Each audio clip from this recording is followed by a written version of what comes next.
नमस्ते साथियों। आज हम देखेंगे शुद्ध हिंदी, है ना। शुद्ध हिंदी के बारे में देखेंगे तो हमको इसमें समझना पड़ेगा कि संस्कृत भाषा और हिंदी भाषा दोनों में क्या अंतर है। क्योंकि आजकल क्या हो रहा है कि जो पेपर बन रहा है वो हिंदी के इस पे बन रहा है, और क्या हो रहा है कि संस्कृत के हिसाब से ग्रामर पढ़ाई जा रही है ना। तो उसके लिए आपको समझना होगा कि संस्कृत की ग्रामर में क्या अंतर था और हिंदी ग्रामर में क्या अंतर है। ठीक है, दोनों की व्याकरण कैसी है, अलग अलग है। क्योंकि संस्कृत से क्या हिंदी बनी है, तो जो परिवर्तन होते हुए आए हैं, है ना। तो परिवर्तन क्या क्या हुए हैं उसको समझना है। क्योंकि पेपर में अगर मान लो कि हिंदी की जो व्याकरण है, अगर उस हिसाब से अगर क्वेश्चन पूछा है तो फिर आपको वो पता होना चाहिए। ठीक है, इसलिए आपको यहाँ संस्कृत और हिंदी भाषा दोनों की व्याकरण को समझना है। तो देखेंगे जैसे कि संस्कृत व्याकरण में क्या था कि उसमें वर्ण कितने होते थे, 52 वर्ण होते थे। ठीक है, तो उसमें स्वर कितने थे, 13 स्वर थे और व्यंजन 39 थे। और हिंदी में क्या हुआ है, जो हिंदी में संशोधन किया है, ठीक है, तो उसके अनुसार कितने वर्ण है, 57 वर्ण है। और स्वर कितने हैं, 11। और व्यंजन कितने, 44। और अनुस्वर 1 और विसर्ग 1। संस्कृत में क्या था कि सिर्फ वर्ण के कितने भेद माने जाते थे, 2, स्वर और व्यंजन। लेकिन हिंदी में कितने भेद है, 4 भेद है। स्वर किसके, वर्ण के 4 भेद है, स्वर भी है, अनुस्वर भी है, व्यंजन भी है और विसर्ग भी है। इसमें वर्णों की संख्या भी कितनी है, 57 है। ठीक है, संस्कृत से ज्यादा संख्या है इसमें, है ना, वर्णों की। ठीक, देखेंगे कि संस्कृत के जो स्वर थे वो कौन कौन से थे, है ना। देखो इसमें अ, आ, ई, उ, री, ये दीर्घ री है। और ये री, ए, ओ, ए, औ, है ना। ये जो क्रम है ये संस्कृत में ऐसे ही था, है ना। ये वैदिक संस्कृत का है, इसमें इसी क्रम से लिखा हुआ था। ठीक, इसमें क्या दीर्घ री भी था और री भी था, इनको मिला के 13 स्वर होते थे। और हिंदी में क्या हुआ कि इसमें आ गया, है ना। ये नया वाला वर्ण जो अंग्रेजी से लिया है, इसे ग्रहित स्वर भी कहा जाता है। लेकिन इसमें जो री है वो क्यों हटा दिया गया, ये री का उच्चारण अब जो करते हैं हम लोग कैसे करने लग गए हैं। री री का उच्चारण करेंगे तो जो जीभ है वो ऊपर टच हो रही है। री का उच्चारण किस टाइप से हो रहा है, किस प्रकार से हो रहा है, ये इस टाइप से, है ना। र के प्रकार से होने लग गया। और र क्या है, व्यंजन है, इसलिए इसको हटा दिया है। ये देखो, री को वैसे तो मतलब लिखा जाता है, क्योंकि ऋषि ऋषि ऐसे लिखा होता है, ऋषि इसी टाइप से लिखा है ना। ऋतु जो पुरानी किताब है उसमें इसी प्रकार से लिखा है, तो उसको बदल तो नहीं सकते ना कि सब इसमें इस प्रकार से कर दे। लेकिन उच्चारण क्या है इसका, ऋषि का यही आ रहा है, री, यही उच्चारण आ रहा है। देखो, हिंदी भाषा और देवनागरी लिपि दोनों में अंतर है। देवनागरी लिपि का संबंध किससे है, लिखने से है। ठीक है, तो लिपि का संबंध किससे, लिखने से है। और हिंदी भाषा का संबंध किससे, उच्चारण से, जो उच्चारण करते हैं। तो हम इसका उच्चारण क्या कर रहे हैं, इसका उच्चारण री कर रहे हैं, है ना।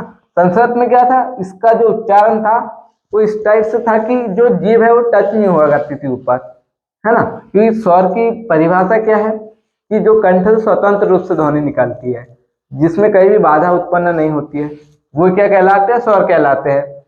तो संस्कृत में दीर्घ री भी था, जिनका उच्चारण करने पे क्या, जीभ कहीं टच नहीं होती थी। अगर इसका उच्चारण अभी हम लोग करते हैं तो कैसे होता है कि जीभ टच हो जाती है ना, ये री का उच्चारण होने लगता है। और र क्या है, व्यंजन है, इसलिए इसको हटाया है। तो देवनागरी लिपि में तो री है, लेकिन हिंदी भाषा से री को हटा दिया गया है। ठीक है, ये इसको मिला करके 11 स्वर हुए ये। अब देखें संस्कृत में जो कंठ स्वर थे, अ, आ, क, ये जो क वर्ग है ना, और आ कहाँ से, कंठ से होते थे। इनका जो उच्चारण था कहाँ से था, कंठ से। लेकिन हिंदी में क्या हुआ, कोमल तालु, है ना।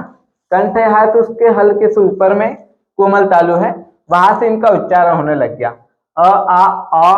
और ये जो क वर्ग है इसका हिंदी भाषा में कोमल तालु से, अगर मान लो कि प्रश्न ऐसा बनता है कि आ का उच्चारण स्थान बताइए, अगर से कंठ स्वर आ गया और कोमल तालु दोनों आ गए तो आपको उसमें से ये कोमल तालु को चुनना पड़ेगा।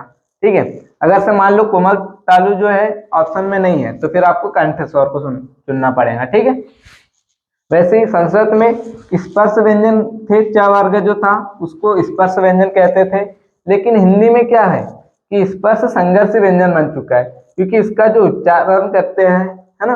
तो ये क्या है, स्पर्श तो होता है च वर्ग, लेकिन क्या होता है, कोई संघर्ष के साथ इस वायु निकलती है ना। ठीक है। इनका उच्चारण करने में क्या होता है, संघर्ष होता है थोड़ा, इसलिए स्पर्श संघर्ष कहा गया इसको।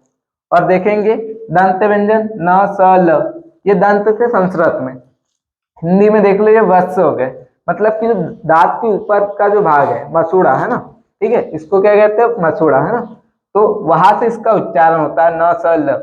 आप उच्चारण करके देख लीजिए, जैसे प फ ब ये होठ से उच्चारित होते हैं, त थ द ध, अगर इनका उच्चारण करते हैं तो ये कहा जाता है दांत के पीछे टच होता है, मतलब वो तो दंत है, लेकिन न का उच्चारण करेंगे तो क्या होगा, वो ऊपर होता है मसूड़े पे, है ना, न स ल, दांत से थोड़ा ऊपर मसूड़े पे टच हो रहा है ना, इसलिए ये क्या हो गया हिंदी में, हिंदी भाषा में वत्स हो गया। ठीक है, क्या आ गया समझ, संस्कृत और हिंदी, इसलिए आपको ये तो थोड़ा सही है ना, और भी जो संधि समास बहुत सी चीजें हैं, जितने भी व्याकरण के अंग है उसमें बहुत सा परिवर्तन हुआ है, तो उसको हम टॉपिक वाइज पढ़ेंगे।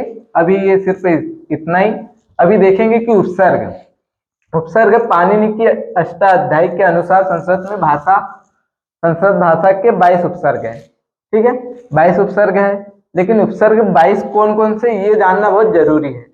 ये जो 22 है इसमें आपको 3 के याद रखना होगा, जो दूर है ना, तो दूर को बहुत से लोगों ने क्या कर दिया, दू कर दिया, और नीर उपसर्ग को क्या कर दी, नीह कर दिया, और उत को उत कर दिया, है ना, और इसी के अनुसार क्या हो रहा है कि संधि करने लग गए हैं। ठीक है, जहां पे सहयोग होता है वहां भी संधि करने लग गए हैं। ठीक है, और ये जो विसर्ग है ये क्या है, ये भी गलत है, ये भी गलत और ये भी गलत।